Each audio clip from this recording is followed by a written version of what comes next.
Hey, let's take a look at our seminar here for MT7LT4. Two things I want you to learn is I want you to simplify square roots by applying the product and quotient properties, and I want you to add, subtract, and multiply radical expressions. Radical expressions, one of the vocabulary words I want you to be familiar with. We're also going to talk about rationalizing the denominator. First thing we're going to do is we're going to do this little activity called radical dance. And notice I've done the first one completely for you. The square root of 2 times the square root of 2. Well, that's the square root of 4. Well, that's 2. So I could write this as the square root of 2 times the square root of 2 equals 2. If I do the next one, the square root of 3 times the square root of 3 is the square root of 9. Well, the square root of 9, we know, is 3. In other words, the square root of 3 times the square root of 3 equals 3. And the next line, the square root of 5 times the square root of 5. Well, 5 times 5, that's going to be 25. Let me blow this up so we have a little bit more room to see. Okay, so we know that's going to be the square root of 25. And the square root of 25, well, that's 5. In other words, the square root of 5 times the square root of 5 equals 5. Take a look at the square root of 7. The square root of 7 times the square root of 7, well, 7 times 7 is 49. The square root of 49 is 7. So in other words, the square root of 7 times the square root of 7, well, that's 7. Let's take a look at 9. The square root of 9 times the square root of 9, well, that's the square root of 81.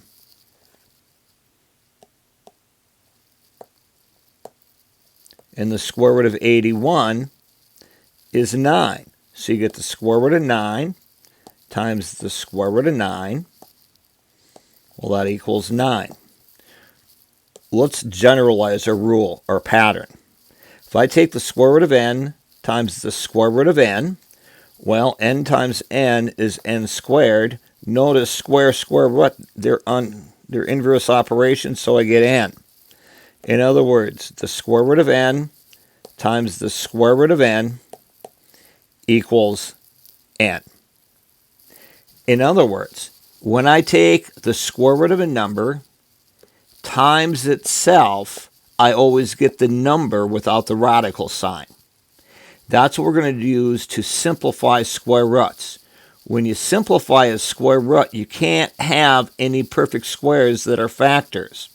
So here's what we're going to do. If I have a square root, like the square root of 20, to see if I can simplify it, I'm going to make a factor tree just like we did in middle school. So I'm going to say, oh, that's 2 times 10. That's 2 times 5. In other words, the square root of 20 is the square root of 2 times the square root of 2 times the square root of 5. But we just said when you take a number times itself, the square root of 2 times the square root of 2, well, that's 2.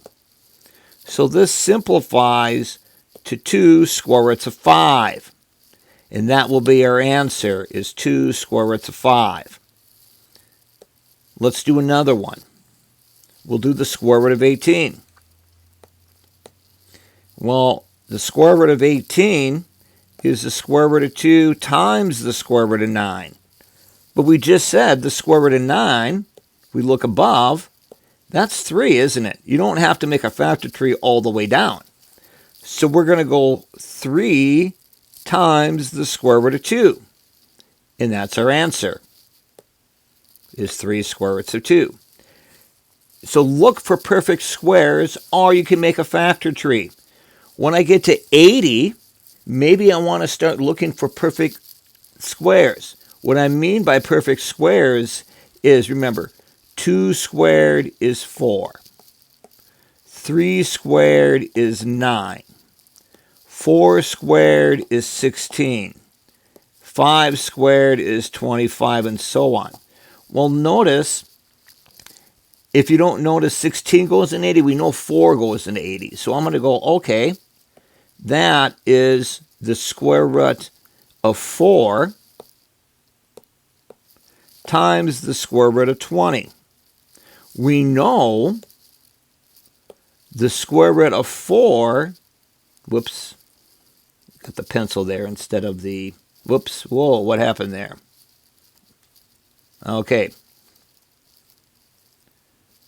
We know the square root of 4 is 2. We know from the problem we just did, the square root of 20, that's 2 square roots of 5.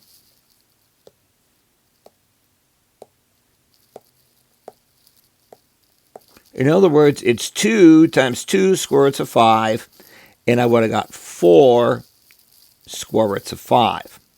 And there's your answer. Now, on example 4, what happens when we have variables?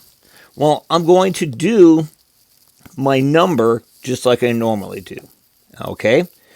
27 is the square root of 3 times the square root of 9. I know 9 is 3. So 27 is 3 times the square root of 3. I've got the square root of t. Can't do anything with that. It's just the square root of t. But now if I look at the u cubed, I'm going to say, oh, the square root of u cubed is the square root of u times the square root of u times the square root of u. Well, I've got a pair of u's, don't I? So that's the square root of u squared, or plain old u. So this is u square roots of u. So I'm going to say that's times u times the square root of u. Well, this is correct, but I'm going to put all my numbers together, all my whole numbers, and I'm going to put all of my radicals together. So I got 3 in u. That goes on the outside. So we're going to say that's 3u. And then inside my radical sign, I've got the square root of 3, the square root of t, and the square root of u. So I'm going to say that underneath the square root, I'll have 3tu. And there's your answer there. Notice, now we haven't quite seen the pattern yet. Let's do another one. Let's take a look at the square root of 56. M squared, n to the 4th, p to the 5th. So once again, I'll start with 56. I look at 56, 4 goes into that. So I get the square root of 4 times, that would be 14, wasn't it? 14 times 4 is 56. Now notice, 14 doesn't have any perfect factors, does it? Because it's just going to be 2 times 7, and that doesn't have any, I can't simplify that, but I can simplify 4. So I get 2 square roots of 14. And then the square root of m squared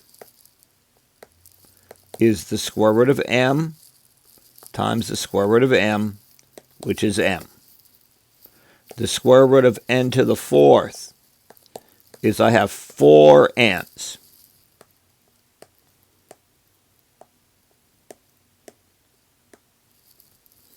And notice what happens here. I got a pair of n's, another pair of n's. So in other words, that's going to be n, whoops,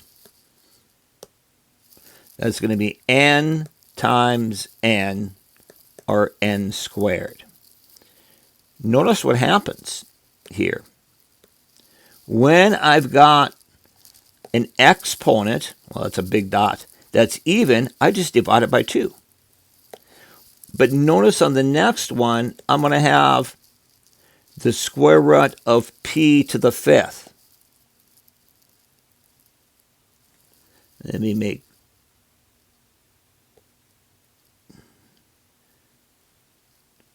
I'm going to redo that in pen because I don't like, it's too thick. Okay, so the square root of p to the fifth, what I'm going to do is I'm going to make that even. I'm going to say that's the square root of p times the square root of p to the fourth.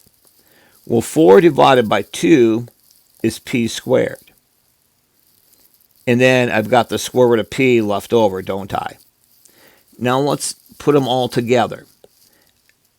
I'm going to do all of my numbers on the outside. So I got a 2, an m, n squared, p squared.